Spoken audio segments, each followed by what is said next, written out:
네, 인사드리겠습니다. 성도님들 안녕하십니까? 네, 날씨가 많이 풀려서 이제 더위가 가고 좀 쌀쌀하다고 느낄 정도의 서늘한 날씨가 오고 있습니다. 요즘 날씨가 근데 또 예측할 수가 없어서 오후에는 좀 덥다고 느껴지실 수도 있는데 이 급격히 변하는 날씨에 또 성도님들 감기 조심하시고 건강 유의하시면 좋겠습니다. 제가 수요 집회 이제 간증과 말씀 교제한 지가 사실 얼마 안 됐는데 바로 또 제 차례가 됐다고 이렇게 연락이 와서 살짝 당황스럽긴 했지만 좀 날짜를 바꿀 수 없겠냐 했더니 안 된다고 하셔서 그냥 순종하기로 했습니다. 네, 순종함으로 준비해서 또 이 시간을 통해서 저와 또 성도님들에게 필요한 부분을 채워주실 주님께 주님의 인도하심을 온전히 또 믿고 의지하면서 이렇게 교제 준비하였습니다. 먼저 말씀 교제 나누기 앞서 뭐 얼마 되진 않았지만 짧지만 그래도 제 근황을 말씀드리고 시작하도록 하려고 합니다. 일단 먼저 퇴사 안 했고요. 열심히 직장 다니면서 살고 있습니다. 사실 근래에 어느 날인지는 기억은 안 나는데 어느 성도님이 그러시더라고요. 누가 아직 그 회사 잘 다니고 있지? 라고 이렇게 걱정 가득한 표정으로 물어보셔서 제가 네, 잘 다니고 있다고 이렇게 말씀을 드렸습니다. 이 회사에서도 다음 달이 지나면 이제 2년이 지나게 되고 3년 차로 접어들게 됩니다.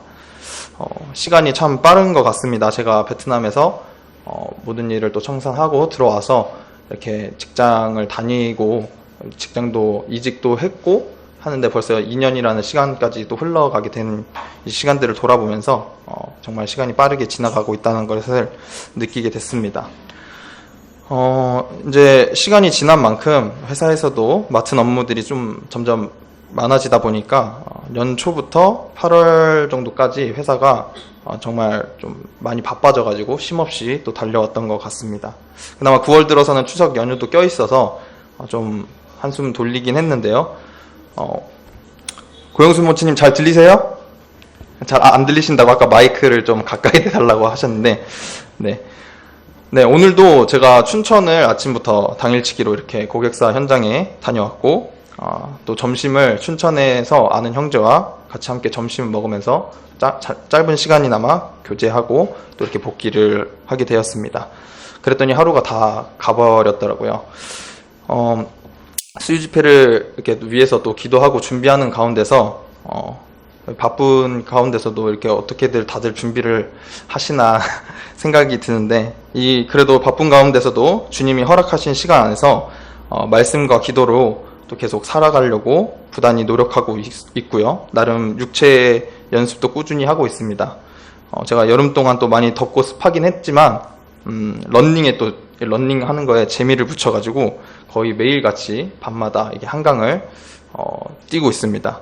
성도님들도 건강 잘 챙기셔서 아프지 마시고 주님 오시는 그날까지 우리 함께 오랫동안 모임생활 같이 하면 좋겠다라는 바람이 있습니다. 네, 여기까지가 아멘 한 분 하셨는데 네, 함께 모임생활 같이 하실 수 있으시죠? 네, 여기까지가 제 근황이었고요.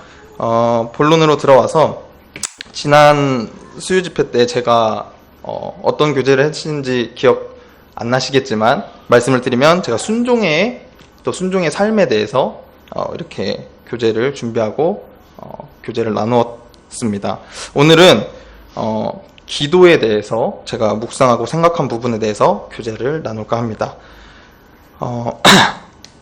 사실 이 말씀을 준비하면서 이제 어떤 말씀들로 또 제가 바라보는 또 분별하는 주님께서 말씀하시는 부분들을 교제를 준비하는데 월요일 날 주일학교를 섬기고 있는 저희 형제 자매님들과 이렇게 교제하는 시간이 있었습니다. 근데 그때 현준 형제가 주일에 기린로 교회에 방문해서 기도에 관한 말씀을 들었다면서 인상 깊었던 부분을 이렇게 교제를 하는데 되게 당황스럽더라고요. 저랑 주제가 겹쳐서 당황스러웠는데 갑자기 현준 형제가 그렇게 운을 띄우니 다른 형제님들도 기도에 대해서 이렇게 몇 마디씩 교제를 해주셔가지고 굉장히 당황스러웠는데 그때 현준 형제가 그 기린로에서 들었던 부분 중 좀 인상 깊었던 부분이 있어서 성도님들에게 공유 드리고자 합니다.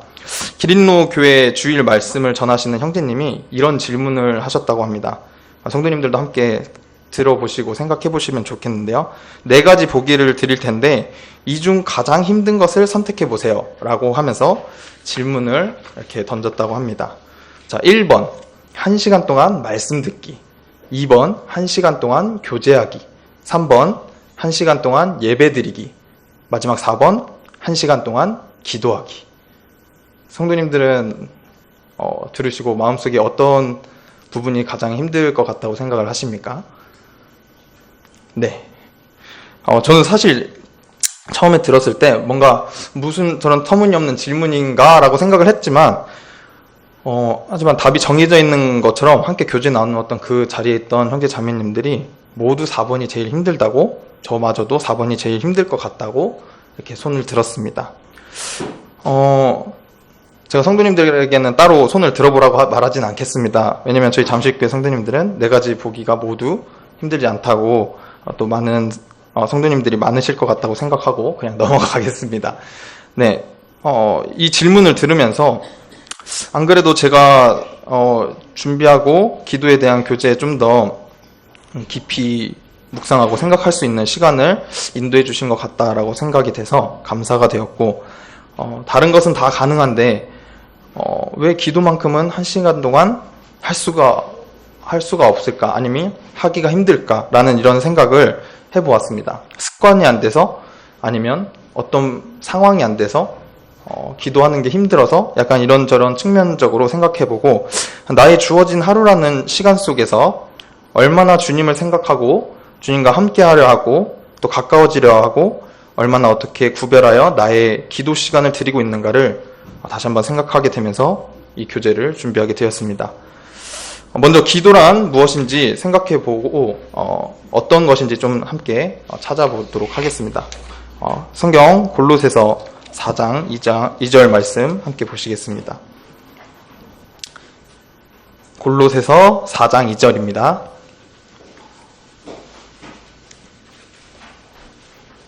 네, 다 찾으신 줄 알고 제가 읽겠습니다. 기도를 항상 힘쓰고 기도에 감사함으로 깨어 있으라.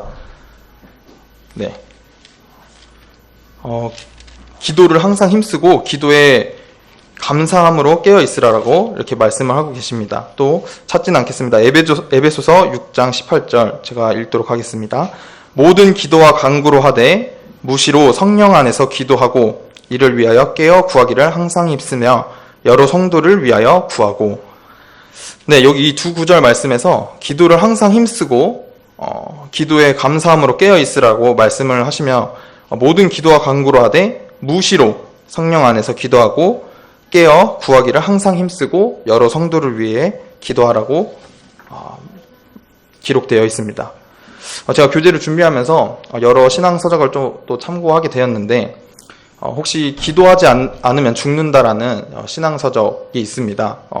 읽으신 분들도 계시겠지만 이 신앙서적에서 저자인 에드워드 맥켄드리 바운즈라는 형제 분이 처음 서두에 이렇게 시작을 합니다. 기도는 영적 호흡이다. 늘 깨어 있어 쉬지 말고 기도하라. 네, 그래서 제가 생각한 첫 번째 기도는 영적 호흡이다라고 이렇게 정해 보았습니다. 우리가 배고프면 밥을 먹듯 그리스도인들은 영적 양식인 생명의 하나님의 말씀을 먹으며 살아야 합니다.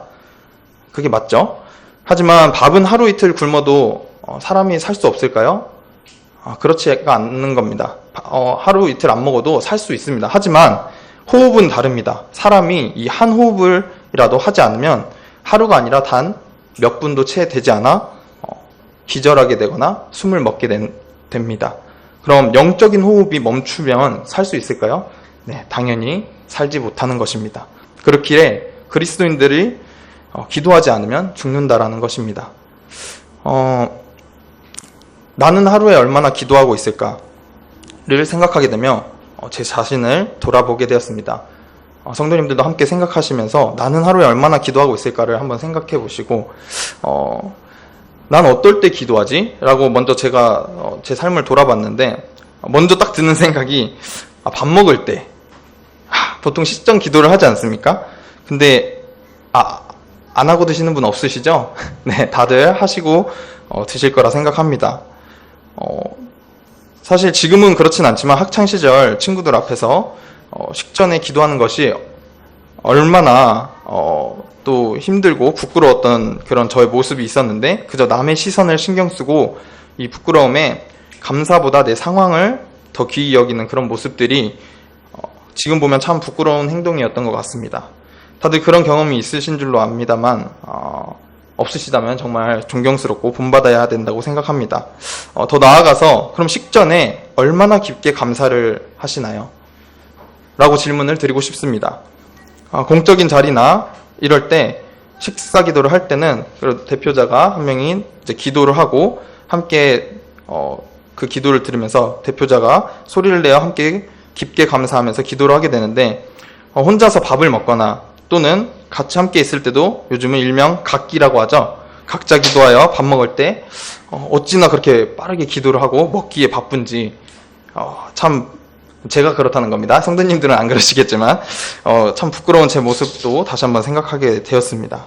길게 하는 것이 중요한 것은 아니지만 당장 이 눈앞에 있는 음식을 주심으로 내 배를 채워주실 것에 대한 감사를 정말 제대로 해본 적이 있는가를 다시 한번 생각해보고 돌아보게 되었습니다. 또 어떨 때 기도를 하고 있나를 생각하면서 죄송합니다.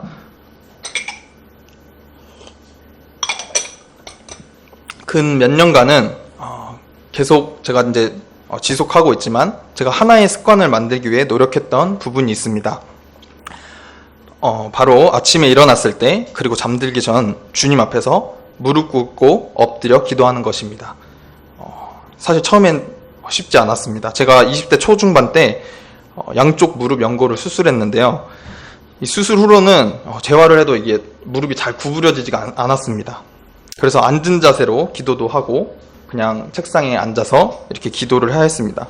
근데 그 이후 스트레칭과 또 무릎 재활을 열심히 잘 해서 지금은 100%는 아니어도 무릎을 구부리고 기도할 수 있을 정도로 또 많은 노력을 했습니다. 왜 무릎을 꿇고 기도를 하느냐? 저는 개인적으로 이 시간을 구별하여 주님 앞에서 드리는 기도 시간만큼은 꼭 무릎을 꿇고 엎드려 기도하는 것이 당연한 거라고 저는 생각했습니다. 왜냐하면 주님이 그렇게 하셨기 때문에요. 그 말씀을 따라 본받고 싶었던 게 있었습니다. 다 함께 말씀 한 구절 찾아보겠습니다. 먼저 마태복음 26장 39절입니다. 마태복음 26장 39절입니다.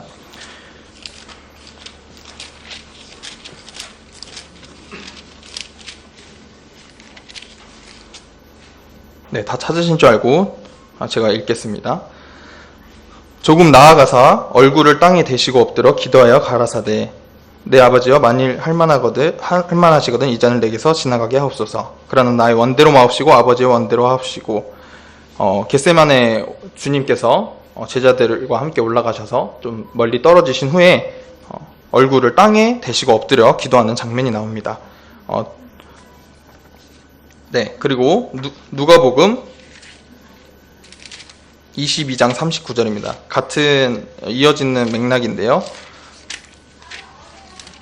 조금 다른 또 모습으로 주님의 기도하는 방법을 묘사하고 있습니다. 39절입니다. 예수께서 나가사 습관을 좇아 감난산에 가심에 제자들도 좇았더니 그곳에 이르러 저에게 이르시되 시험에 들지 않기를 기도하라 하시고 저희를 떠나 돌 던진 만큼 가서 무릎을 꿇고 기도하여 라고 습관을 좇아서 나아갔다고 하시면서 무릎을 꿇고 기도를 했다라고 이렇게 기록되어 있습니다. 저는 제 개인적으로 주님을 닮아가는 삶, 성도님들도 당연히 그러시겠지만 그 삶이 최고의 삶이지 않을까, 그리스도인들 중에서는 이렇게 분별하여서, 그래서 저는 따로 시간을 구분하여 기도할 때는 주님이 습관처럼 하신 이 기도의 모습을 따라 기도하려고 합니다. 물론 다른 성경 인물 중에서도 수많은 믿음의 선배들의 기도의 모습들도 있고 결국에 그 모양은 결국 주님께서 하신 부분이랑 별로 다를 바 없다라고 생각을 하게 됐습니다. 그럼 이렇게만 기도하면 과연 몇 분이나 나올까? 1시간을 내가 채울 수 있을까? 또 생각을 해봤는데 부끄럽게도 1시간은 웬 말인가? 15분? 20분도 채 안 되는 것 같습니다. 성도님들은 얼마나 주님 앞에서 시간을 구별하여 기도하고 계신가요? 물론 저보다는 더 많이 하실 거라고 생각이 됩니다. 두 번째는 기도는 하나님과의 대화라고 이렇게 생각을 하게 되었습니다. 기도가 무슨 대화야 라고 여기 계신 분은 그렇게 생각하시지 않겠지만 일반적인 세상 사람들이 볼 때는 이해하지 못하거나 아니면 헛웃음을 칠 만한 그런 말입니다. 대화는 사전적인 의미로 제가 찾아봤는데 둘 이상의 사람이 마주대하여 이야기를 주고받음이라고 이렇게 사전에 기록되어 있습니다. 오고 가는 대화, 즉 소통을 의미합니다. 또 그들이 보기에는 우리가 일방적으로 뭔가 심게 뭔가 구하고 바라는 것이 기도라고, 그리고 그것이 결국 혼잣말을 한다고 생각할 수밖에 없을 거라고 생각합니다. 왜냐하면 모르니까요. 잘 모르니까. 하지만 하나님은 말씀에도 나와 있듯 우리와 대화하기 원하십니다. 소통하기 원하십니다. 출애굽기에 모세는 하나님과 친밀히 교제하고 소통했습니다. 찾진 않겠지만 출애굽기 33장 11절에 보시면 사람이 그 친구와 이야기함 같이 여호와께서는 모세와 대면하여 말씀하시며 라고 이렇게 기록되어 있습니다. 지금 이 은혜의 시대 때는 하나님과 직접 대면하여 이야기하듯 교제를 할 수 없겠지만 말씀을 통해 또 내 기도를 통해 또 내 삶을 통해 우린 하나님과 소통하고 있다는 것을 모두 알고 느끼고 계실 거라 생각이 듭니다. 아까 읽은 말씀에 기도와 간구로 하되 무시로 성령 안에서 기도하라고 말씀하십니다. 정해서 구별된 시간에만 기도하는 것이 아닌 틈이 날 때마다 기도하는 것, 길을 가다가도 일상생활을 하다가도 주님을 생각하며 바라보며 눈을 뜨고도 주님께 기도하고 주님과 끊임없이 대화하는 것, 이것이 무시로 기도하는 것이 아닐까 또 제 스스로 생각을 해보게 되었습니다. 제가 근래 몇 개월간 바빴을 때 외근을 자주 나가게 되면서 운전할 시간이 많았습니다. 다들 운전 또 많이 하시는 성도님들도 계실 텐데요.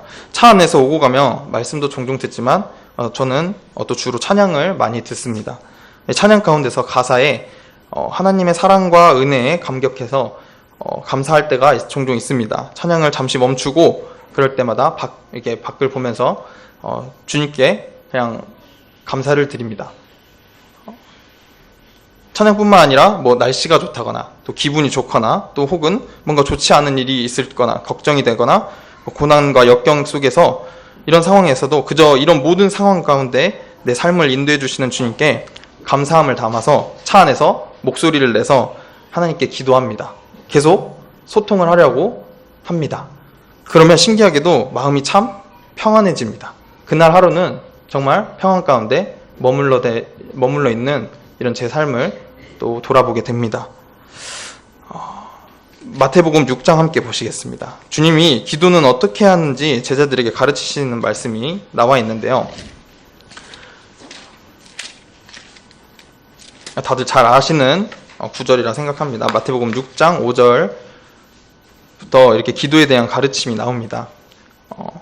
또 너희는 기도할 때 외식하는 자와 같이 하지 말라. 그들은 사람에게 보이려고 회당과 큰 거리 어귀에 서서 기도하기를 좋아하느니라.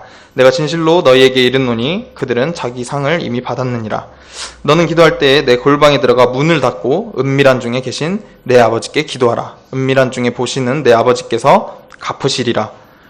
7절 또 기도할 때 이방인같이 중언부언 하지 말라. 저희는 말을 많이 하여야 들으실 줄 생각하느니라. 그러므로 그들을 본받지 말라.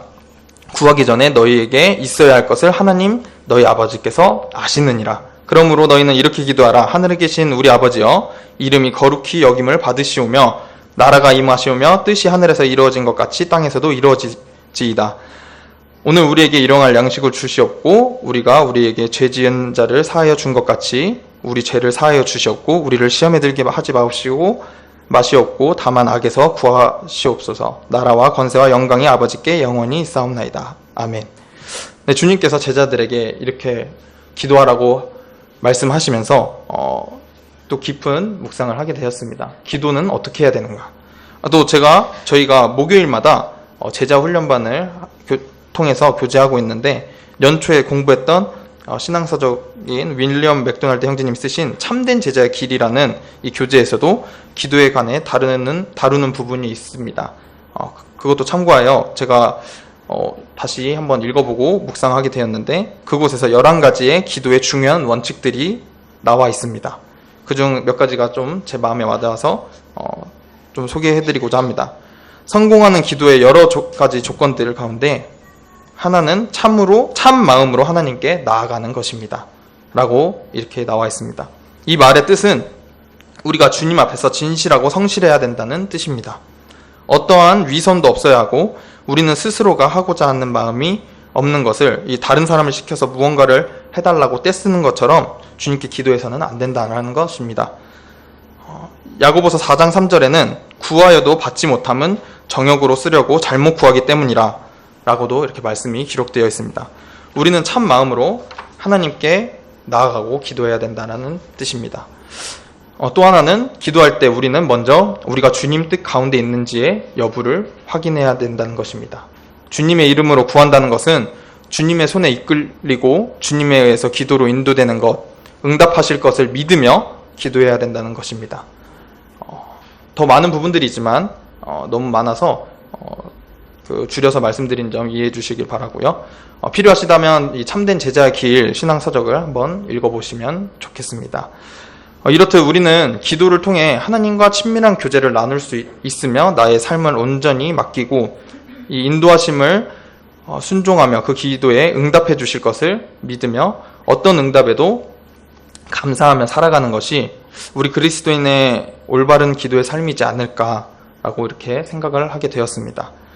이것은 우리에게 주어진 특권이고 축복이라고 생각을 합니다.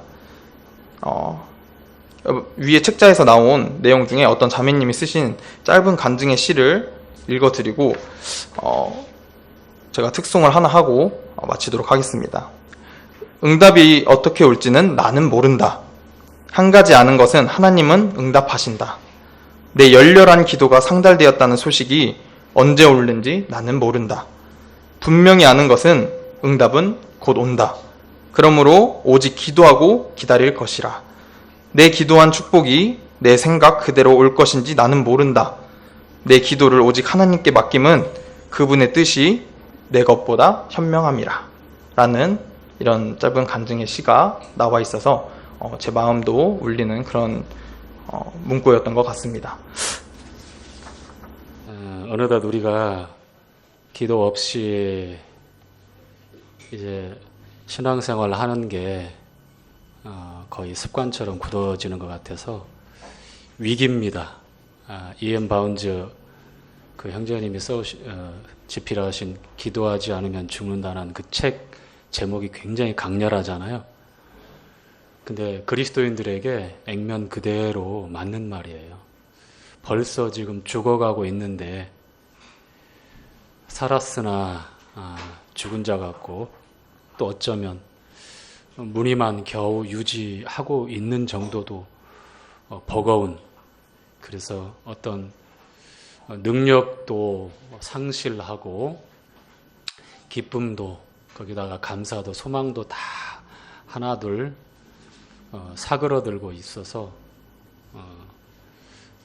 이게 맞는 건지 자문을 해봐도 답은 없고 마음에서 답답함이 우리를 다 그냥 가둬버리는 그런 삶의 연속이 아닌가 하는 생각을 합니다.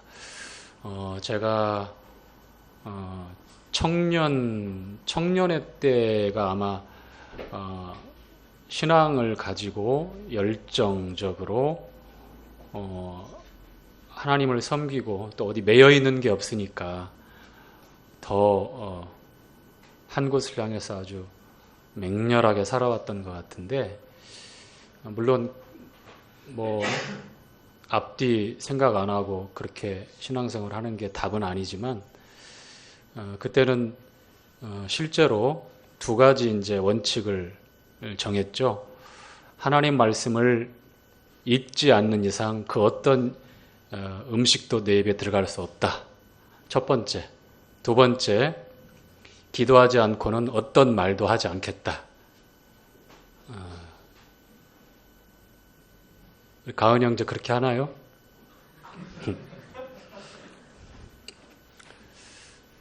저마다 이제 필요한 만큼 좀 절개를 딱 단호하게 지키면서 신앙생활을 하는 것도 참 좋을 것 같다.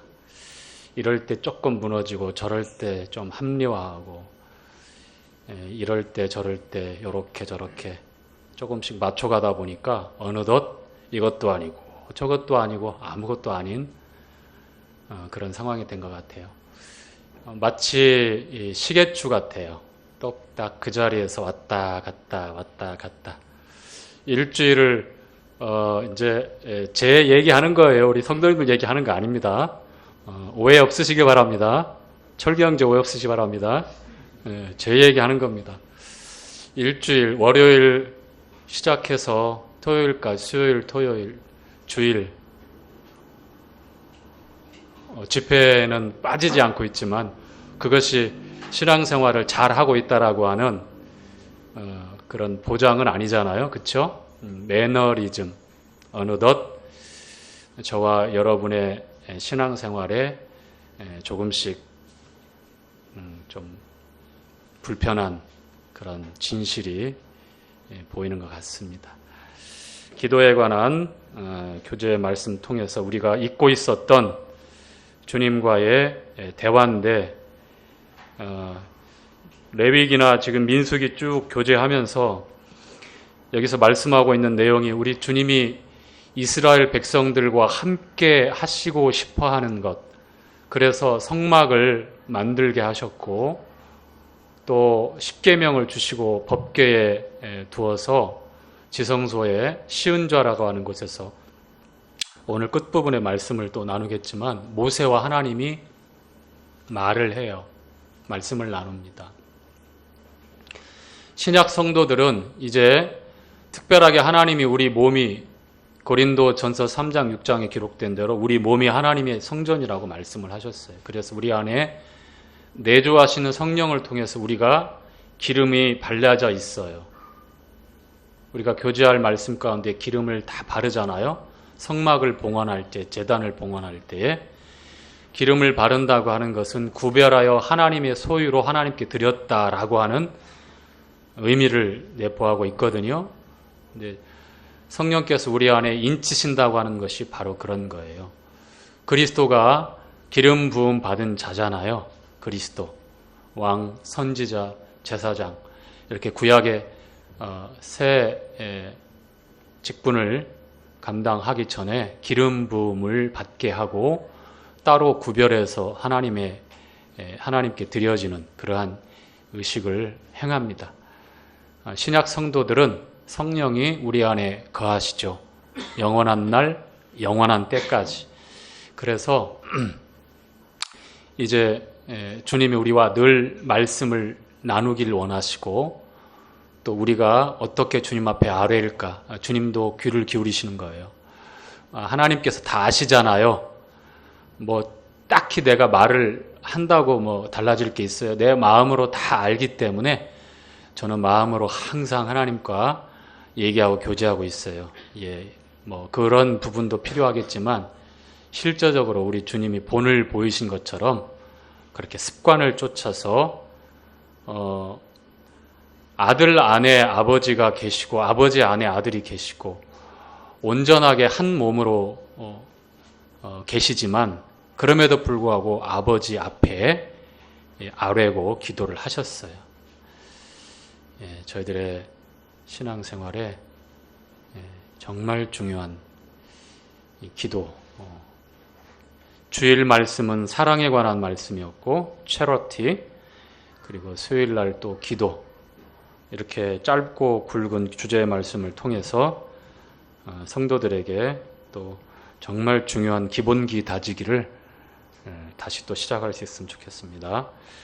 자, 오늘 민수기 7장 말씀 함께 교제하도록 하겠습니다.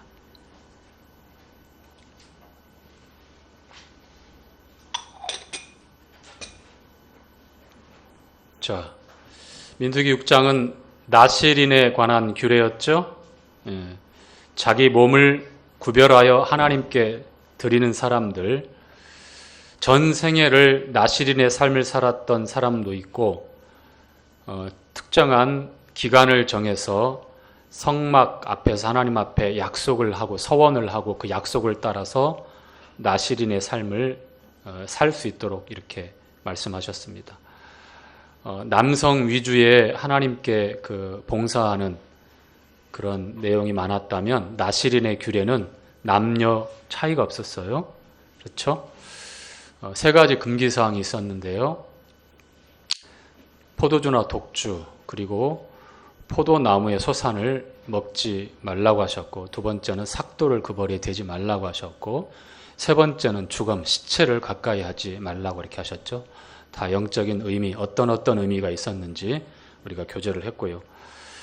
그리고 부지 중에 부정하게 됐을 때 어떤 예식을 통해서 정결케 되었으며 다시 처음부터 어떻게 시작해야 되는지, 그리고 서원한 그 날짜와 그 시간이 다 되었을 때에 또 어떤 예식을 통해서 크게 네 가지 제사를 드렸죠.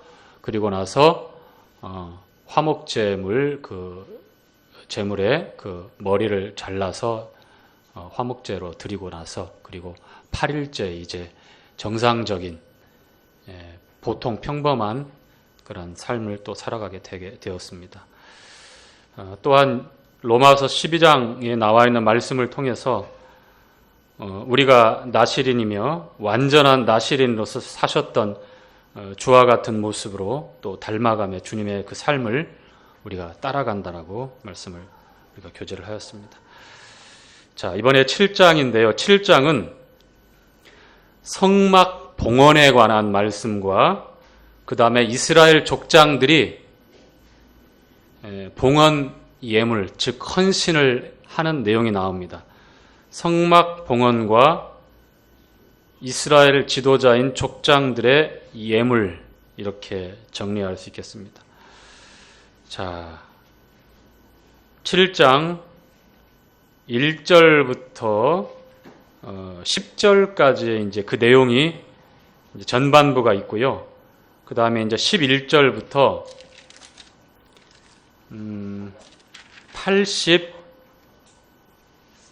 83절까지 12지파의 족장들이 동일한 제물을 준비해서 소제, 번제, 속제제, 화목제 이 순서대로 드리게 됩니다. 12지파가 동일하게 반복되어요. 동일하게. 그래서 오늘 89절까지 있는데 이것까지 읽으면 아마 다 끝날 것 같아가지고 전반부 함께 교제하고 대표로 유다지파에 관한 봉헌물에 대해서 읽고, 이것이 12번 반복되니까요. 매일, 그래서 12일간 그렇게 주님 앞에 헌물을 드리게 됩니다. 자, 성경에서 가장 긴 장은 어디인지 아시죠? 시편 119편입니다. 그리고 제일 짧은 장은 어떤 장인 줄 아세요? 자, 시편에 있죠? 117편입니다. 119편은 자그마치 몇 절까지 있어요? 176절. 117장은 몇 절까지 있을까요? 가장 짧아요. 네, 그렇죠. 2구절밖에 없습니다.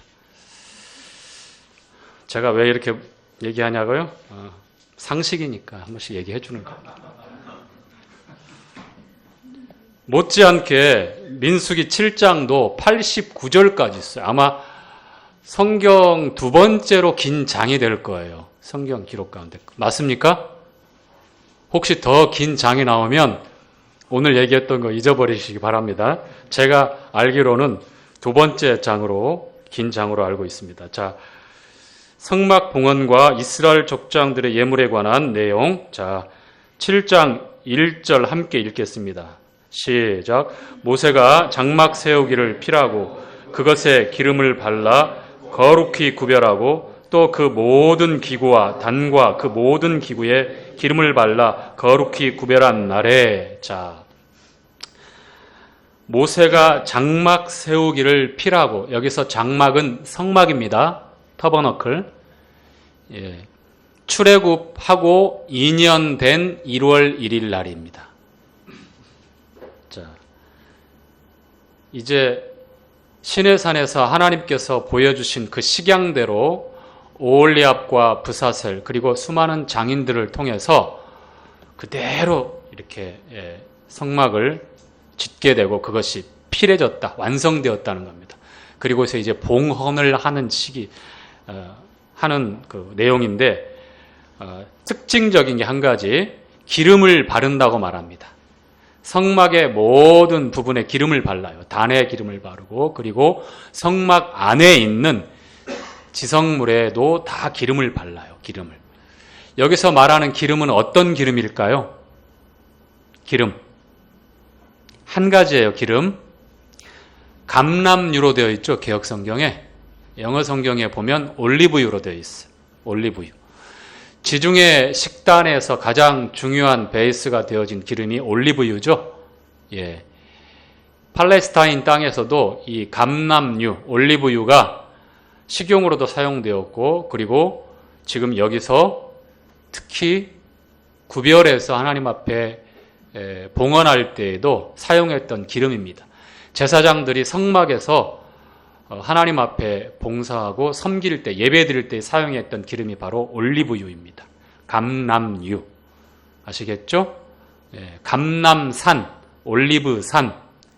예, 주님이 승천하셨을 때 이 감람산에서 승천하셨고, 재림하실 때에도 이 감람산으로 다시 오십니다. 이 올리브산으로. 자, 기름을 바른다고 하는 것은 아까 설명을 드린 대로 특별히 구별한다. 그리고 하나님의 것이다. 하나님께 드림받았다라는 의미로 기름을 바르는 거예요. 제사장을 세울 때에도 보니까 기름을 바르죠. 왕을 세울 때에도 기름을 바르죠. 선지자를 세울 때에도 기름을 바릅니다. 특별히 구별되었다. 구별되었다. 이게 바로 거룩하다라고 하는 의미예요. 하나님의 것이다라고 하는 의미입니다.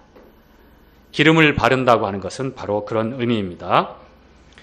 2절 함께 읽겠습니다. 이스라엘 족장들 곧 그들의 종족의 두령들이 그 지파의 족장으로서 그 계수함을 입은 자의 감독된 자들이 예물을 드렸으니 그들의 여호와께 드린 예물은 덮개 있는 수레 6과 소 12이니 족장 둘의 수레가 하나씩이요 하나의 소가 하나씩이니라. 그것들을 장막 앞에 드린지라. 예, 거기까지요. 자, 그 다음에 성막의 기구에 다 기름을 바르고 그 다음에 이스라엘의 12지파에 대표하는 족장, 이 지도자들이 하나님께 예물을 드리는데 그 첫 번째 드렸던 예물이 수레입니다. 수레. 수레가 총 몇 개죠? 6개입니다. 지붕, 덮개가 이렇게 쓰여져 있는 수레예요.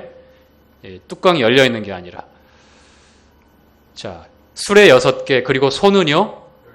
12입니다. 자, 그러면 12지파니까 2지파에 한 수레를 준비했고, 그리고 소는 각각 한 지파씩 그렇게 준비한 겁니다. 아시겠죠? 자, 수레 6에 소 12. 자, 그리고 나서 이 예물을 분배를 합니다. 어떻게, 어느 곳에 분배하는지 한번 보겠습니다. 5절. 시작. 그것을 그들에게서 받아 레위인에게 주어 각기 직임대로 회막 봉사에 쓰게 할지니라. 자, 어떻게 한다고요? 레위인에게 수레 6과 소 12마리, 이 봉헌물을 각기 직임대로, 어떻게 해요? 여기 직임대로라고 하는 이 말씀에 집중해 보시기 바랍니다. 자, 레위인은 12지파의 가운데 성막을 중심으로 해서 봉사하는 지파로 따로 구별되었어요. 이스라엘의 12지파를 대표하는 따로 구별된 거룩한 하나님의 소유라고 말씀했죠. 그렇죠? 그리고 레위인의 계수할 때에도, 장자들 따로 계수할 때도, 난지 30일 만에 되어진 레위인 계수할 때도 다 따로 구별하라고 말씀합니다. 하나님의 소유다. 유월절 예식부터 장자를 다 멸할 때에 하나님께서 레위인을 통해서 대신해서 이스라엘 백성들을 대신하게 하셨다라는 말씀을 통해서 하나님의 소유로 삼은 거예요. 장자를 구별할 때도 그렇고 난 지 30일 이상 되어진 레위인을 구별하여 계수할 때도 그렇고요. 자, 레위인은 그렇게 하나님 앞에 구별된 지파인데요. 12지파에 속하진 않지만 별도로 그렇게 성막을 중심으로 해서 봉사하게 하는 그러한 그 지파인데, 자, 각기 직임대로 회막 봉사에 사용하게끔 이 수레 6과 소 12마리가 사용되어진데, 이 직임이라고 하는 게 있어요. 직임. 교회 안에는 직임이 있습니다. 직임과 은사가 있어요. 신약교회의 진리를 따라서 교회에 주신 직임이 있죠. 무엇과 무엇이죠? 어떤 직임이 있죠? 장로와 집사가 있습니다. 전도사 있어야죠. 신방 전도사, 신방 목사, 부목사 있어야 됩니까? 예, 제가 쓸데없는 얘기 또 하네요. 자, 성경에 기록된 신약교회의 직임은 장로와 집사, 이 딱 두 가지가 있어요. 그 다음에 또 은사가 있죠. 은사. 은혜로운 선물. 하나님께서 가장 최고의 은사는 바로 예수 그리스도입니다. 예수 그리스도, 우리 주님과 더불어서 하나님께 속한 하늘의 영적인 복을 우리에게 다 주셨습니다. 그리고 우리가 그 복을 얼마만큼 누리느냐는 믿음으로 하나님께 순종할 때 그것이 가능한 것입니다. 우리가 평생에 제대로 하나님이 주신 은사를 누려보지도 못하고 주님 나라에 갈 수도 있습니다. 이것은 우리의 신앙생활의 이 질을, 내용을 결정하는 것입니다. 없어도 기쁨이 있고 소유하지 못해도 감사가 있고 내 마음에 희락이 넘쳐나는 것은 하나님께서 허락하신 영적인 은사를 내가 맛보고 있기 때문입니다. 가져도 채워도 많은 것을 소유해도 늘 다른 무엇인가의 목마름이 있다면 그리스도인으로서, 하나님의 백성으로서 그 목마름이 계속되고 있다면 하나님이 주님과 더불어 함께해 주시는 그 영적인 선물을, 하늘의 선물을 누리고 있지 못하기 때문입니다. 참 안타까운 것이죠. 눈에 보이는 대로 우리가 마음이 일어나는 욕심대로 사는 것이 행복한 것이 절대 아닙니다. 하나님 말씀을 따라서 하나하나 순종하고 영적인 기쁨을 맛보아 갈 때, 누릴 때에 성도의 기쁨은 정말 놀랍게 커지고, 또 하나님께서 우리에게 주신 기쁨은 다른 것과 비교가 안 되죠. 평안이 그렇잖아요. 요한복음 14장에도 보니까 27절에 내가 너희에게 평안을 주노니 이 평안은 세상이 주는 것과 같지 않다고 그랬습니다. 세상은 어떤 조건과 또 환경과 어떤 내용이 맞아야 됩니다. 근데 그것도 유한하고 제한적입니다. 조건이나 환경과 내용이 조금이라도 삐끗하고 달라지면 그 평안은 순식간에 무너지고 깨어질 수밖에 없습니다. 세상에서 우리가 바라고 또 누리고 취하고 싶은 것들이 그런 거예요. 근데 주님의 것은 그렇지 않습니다. 왜냐하면 주님이 보장하시기 때문이에요. 주님에 의해서 우리에게 주어지는 것이기 때문입니다. 하나님의 약속을 따라서 우리에게 이루어지는 것이기 때문입니다. 자, 각기 직임대로 회막 봉사에 쓰게 할지니라. 자, 6절에 자, 그래서 이렇게 분배합니다. 모세가 수레와 소를 받아 레위인에게 주었으니 곧 게르손 자손들에게는 그 직임대로 수레 2과 소 4을 주었고, 자, 게르손 자손에게는 수레 몇 개요? 소 몇 마리요? 자, 그 다음에 무라리 자손들에게는 그 직임대로 수레 4과 그 8을 주고 제사장 아론의 아들 이다말로 감독해 하였으나, 자, 무라리 자손들에게는 수레 몇 개요? 4개. 그 다음에 소는 8마리. 자, 6개 중에 2개, 4개 다 나가버렸어요. 그 다음에 소 넷, 8마리 또 다 나가버렸어요. 보아하니 수레 하나에 소 2마리가 끌게 되어 있는 양식이죠? 그렇죠? 예. 왜 게르손 자손에게는 무라리 자손보다 적게 주었을까요? 무라리 자손은 게르손 자손에 비해서 2배를 가져가게 됩니다. 자, 게르손 자손이 성막 봉사에서 봉사하는 내용이 뭐죠? 비교적 가벼운 물건들이에요. 휘장, 장막, 눈에 보이는 가볍기 때문에 그 직임에 따라서 수레 2개, 소 4마리도 충분히 봉사가 가능하기 때문에 그런 겁니다. 자, 그렇다면 부피를 봤을 때 오히려 무라리 자손들의 짐이 부피가 더 적을 수 있지만 무라리 자손들의 성막 봉사의 그 물들이 뭐였죠? 그래요. 보이지 않지만 골조 역할을 했던 무거운 것들이 널판들, 쇠 고리들 다 무거운 중량물입니다. 그래서 수레가 4개 필요했고 거기에 따르는 소가 8마리가 필요했던 거예요. 자, 그런데 고핫 자손에게는 줄 수레가 있어요? 줄 소가 있어요? 없어요? 없어요. 한번 봅시다. 자, 9절 시작. 고핫 자손에게는 주지 아니하였으니 그들의 성소의 직임은 그 어깨로 매는 일을 하는 까닭이었더라. 자, 직임대로. 게르손 자손과 무라리 자손의 직임은 수레를 이용해서 옮겨야 되는 그러한 성막의 물건들이었고 그 직임에 따라서. 그러나 고핫 자손은 어느 것 하나 동력을 이용해서 수레나 어떤 짐승의 힘을 이용해서 옮길 수 있는 것들이었어요? 아니죠. 자, 성막 안에 있는 지성물들이었어요. 법궤부터 향단, 메노라, 촛대, 떡상, 그 밖에 여러 제단에서 사용했던 번제단들 그런 것들을 2번 포장하고 가죽으로 덮고 그리고 어깨 2명, 4명 뭐 더 많은 사람들이 이렇게 어깨로 메어서 그거를 옮겨야 했습니다. 차이를 둔 것, 구분을 둔 것은 고핫 자손들 좀 너네들 한번 육체 노동 좀 한번 해봐라 이렇게 골탕 먹이려고 그랬을까요? 그렇지 않죠.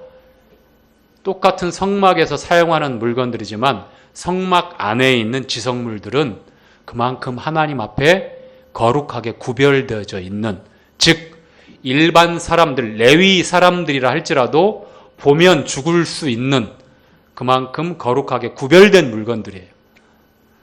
오홀리압 부살셀이 그 정교하게 만들었을 때는 만지고 쓰다듬고 다 했겠지만 그것이 완성된 이후에 기름을 바르고 그리고 거룩히 구별되어서 하나님이 그렇게 임재하시고 제사장 외에는 들어갈 수 없는 그 성소 안에 그리고 지성소 안에 대제사장이 1년 한 차례 7월 10일 날 대속죄일 날 한 차례 피 없이는 또 안 되는 그 거룩한 지성물들은 제사장들 외에는 손댈 수도 볼 수도 없었어요. 하나님의 거룩이 보존되어지고 그만큼 구별되었다라는 것. 그리고 그 봉사의 영역에 고핫 자손이 따로 구별된 거예요. 그만큼 책임이 있는 겁니다. 그만큼 그 역할에 대한 비중이 있는 겁니다. 그러나 게르손, 고핫, 무라리 누가 더 높고 누가 더 중요하다 이런 차원이 아니에요. 각기 직임대로 하나님 앞에서 봉사하고 봉헌하고 또 헌신하는 것은 누가 더 하나님 앞에 더 많이 했다 그러니까 하나님이 더 기뻐하실 거예요. 그렇지 않습니다. 직임대로 뿐만 아니라 6장에 보니까 힘이 미치는 대로 힘대로라는 말씀을 통해서 우리가 어떻게 하나님 앞에 봉사하고 섬겨야 되는지에 대한 가르침을 우리가 교제했습니다. 자, 10절 말씀 보겠습니다. 시작. 단에 기름을 바르던 날에 족장들이 단의 봉헌을 위하여 예물을 가져다가 그 예물을 단 앞에 드리니라. 11절 여호와께서 모세에게 이르시기를 족장들은 하루 한 사람씩 단의 봉헌 예물을 드릴지니라 하셨더라. 자, 이제 시작되는데요. 13절부터 내용이, 자, 12절부터 내용이 나오는데, 족장들이 하루에 한 지파의 한 족장이 한 사람씩 이제 예물을 드립니다. 이것이 12일에 걸쳐서 12번 반복되어져요. 그것이 아주 길게 83절까지 12절부터 쭉 반복됩니다. 강성하고 힘이 있는 지파이기 때문에 예물을 좀 더 드리고, 그렇지 않은 지파니까 그 예물을 조금 더 드리고 조금 드리고, 그런 게 아니에요. 지금 드리는 예물은 다 평준화되어 있고 평균화되어져 있고 또 동일하게 그렇게 드리게 합니다. 그리고 12번을 12일에 걸쳐서 반복합니다. 왜 이렇게 하셨을까? 자, 한번 유다 지파를 대표해서 그 샘플로 한번 읽어보도록 하겠습니다. 12절 시작. 제1일에 예물을 드린 자는 유다 지파 암미나답의 아들 나손이라. 그 예물은 성소의 세겔대로 130세겔 중 은반 하나와 70세겔 중 은발이 하나라. 이 두 그릇에는 소재물을 기름 섞은 고운 가루에 채웠고, 자, 두 큰 대접인데 거기에 소재물, 기름 섞인 소재물을 첫 번째 하나님 앞에 드립니다. 아시겠죠? 은그릇이에요. 은그릇 두 개인데 큰 게 있고 작은 게 있는데 거기다 기름 섞인 곡식 가루, 아주 곱게 빻은 소재물, 5대 제사 중에 소재는 피가 없이 곡식 가루로, 그 다음에 빵으로 이렇게 그 음식 헌물이에요. 미트 오퍼링이라고 그랬잖아요. 그래서 지금 두 그릇에 소재를 담아서 주님 앞에 드리는 겁니다. 자, 그리고 이제 금이 나오는데 볼까요? 자, 14절 시작. 또 10세겔 금 숟가락 하나라. 그것에는 향을 채웠고, 두 번째는 뭘 채워요? 그 숟가락에는 향을 채워서, 향은 항상 우리의 그 하나님 앞에 중보할 때 기도를 나타내기도 해요. 요한계시록에 천사들의 손에 들려진 그 향연이 올라간다고 하죠. 하나님 앞에 성도들의 기도라고 말씀을 해요. 동방박사 세 사람이 아니에요. 동방박사 여러 사람 왔는데 대표해서 세 사람이 예물을 드리죠. 황금과 유향과 모략. 그 중에 유향이 바로 향이에요. 향. 보스웰리아. 중동의 팔레스타인에서 자생하는 그 향나무가 있는데 거기에서 생채기를 내서 거기서 나오는 송진같이 수액이 굳어요. 그거를 굳으면 빻아가지고 사용하는, 뭐 이제 지금은 의약품으로도 이제 그 관절염 치료제로 사용하는데, 그때는 고가에 그 사용되어지는 이 향유로 사용할 때도 이러한 것들을 사용했습니다. 그래서 유향을 드렸다고 하는 것은 우리 주님께서 그리스도 중보자로 하나님 앞에 중보하실 중보자로 오셨다는 것을 그렇게 나타내기 위해서 그러한 예물을 드렸던 것이고요. 자, 15절 내용을 보겠습니다. 시작. 또 번제물로 숫송아지 하나와 수양 하나와 1년 된 어린 수양 하나이며, 그 다음에 이제 속죄제입니다. 속죄제물로 수염소 하나이며, 그 다음에 이제 화목제입니다. 화목제물로 소 둘과 수양 5과 수염소 5과 1년 된 어린 수양 5이라. 이는 암미나답의 아들 나손의 예물이었더라. 요렇게 소제, 번제, 속죄제, 화목제, 이와 같은 예물이 계속해서 12번 12일에 걸쳐서 12지파 족장들이 반복해요.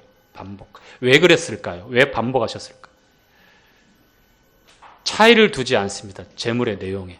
지파가 강한 지파든 그렇지 않은 지파든 똑같이. 자, 하나님께서는 우리 각자 하나님 앞에 그 똑같은 믿음, 차이가 없어요. 또 우리가 하나님 앞에 받은 그 예수 그리스도를 믿음으로 얻게 된 그 의로움, 차이가 없어요. 유대인이나 이방인이나 빈부귀천에 아무 차이가 없습니다. 동일하게 드리게 하시고, 또 하루 한 지파에 하나님 앞에 그렇게 봉헌하게 하셨던 것은 누구나 예외 없이 차별을 두시지 않는 거예요. 하나님께서 그리고 각각 개인의 섬김과 봉사와 헌신을 알고 계시고 또 받으신다는 겁니다. 자, 계속 읽어가면 이제 그 순서를 알게 되는데 유다 지파 다음에 어떤 지파의 족장이 들게 되죠? 이사갈, 그 다음에 스불론, 그 다음에 르우벤, 그 다음에 시므온, 그 다음에 갓, 그 다음에 에브라임, 그 다음에 므낫세, 그 다음에 베냐민, 그 다음에 단, 그 다음에 납달리, 그 다음에 아셀, 맨 마지막에. 자, 어디서 많이 들어본 거죠?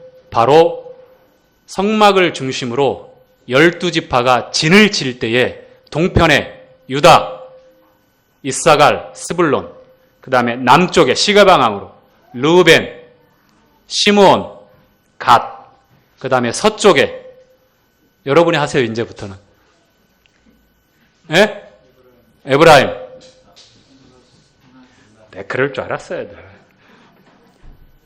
이 정도 여러분들이 까먹어야 제가 이게 올라올 명분이 있잖아요. 자, 다시 한번 반복합니다. 동쪽에 유다, 이사갈, 스불론.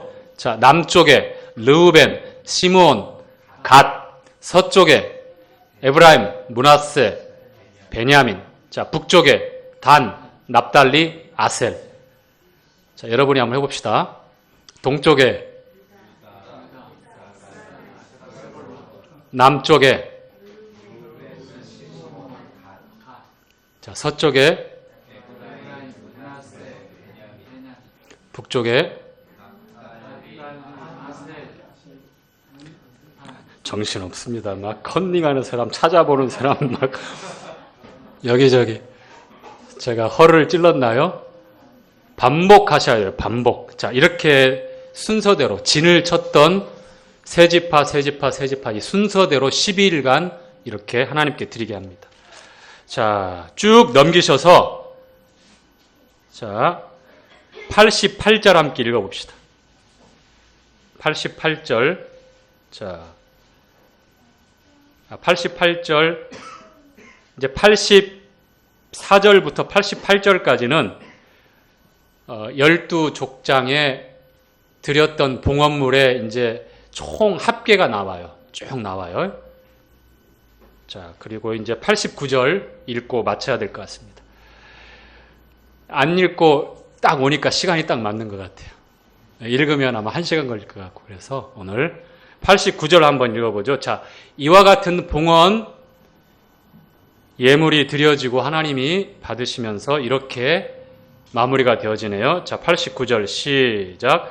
모세가 회막에 들어가서 여호와께서 말씀하려 할 때에 증거계 위 속죄소 위에 두 그룹 사이에서 자기에게 말씀하시는 목소리를 들었으니 여호와께서 그에게 말씀하심이었더라. 자, 이제 하나님께서 어디에서 모세에게 말씀하셔요? 증거계 위, 법계 위에 보면 뚜껑처럼 생겨서 속죄소라고 그래. 거기 금으로 쳐서 만들었고 양 좌우에 그룹들이 두 날개로 들이우고 두 날개로 가리우고, 그리고 그 중앙에 이제 그 대속죄일 날 앞에다가 또 그 동편에다가 그 중앙에다가 피를 7번 뿌리게 되는 예식이 나오는데요. 자, 지금 그 속죄소에서 하나님이 모세와 말씀하신다고 합니다. 이제 이것이 우리에게 주시는 것은 하나님이 말씀하신다. 생명을 주신다. 우리에게 하나님이 말씀하신다는 것은 생명이 전해진다는 거예요. 하나님의 생명은 영생이에요. 영생. 잠시 보이다가 없어지는 생명이 아니라 우리가 하나님으로부터 받는 생명은 예수 그리스도 안에 있는 영원한 생명이에요. 모세에게 말씀하신다고 하는 건 그 내용입니다. 그런데 어디서 말씀하셔요? 시은좌라고 하는 것. 하나님의 은혜가 임하는 자리. 속죄소 그 위 그 자리를 시은좌라고 그래요. 히브리서 4장 16절에도 보니까 때를 따라 돕는 은혜를 얻기 위해서 보좌 앞에 우리가 어떻게 해요? 담대히 나가요. 믿음으로. 말씀하셔요. 생명의 하나님이 우리에게 생명을 주시면서 말씀하십니다. 모세에게 말씀하신 것처럼. 자, 이렇게 7장 민수기 말씀 마치도록 하겠습니다.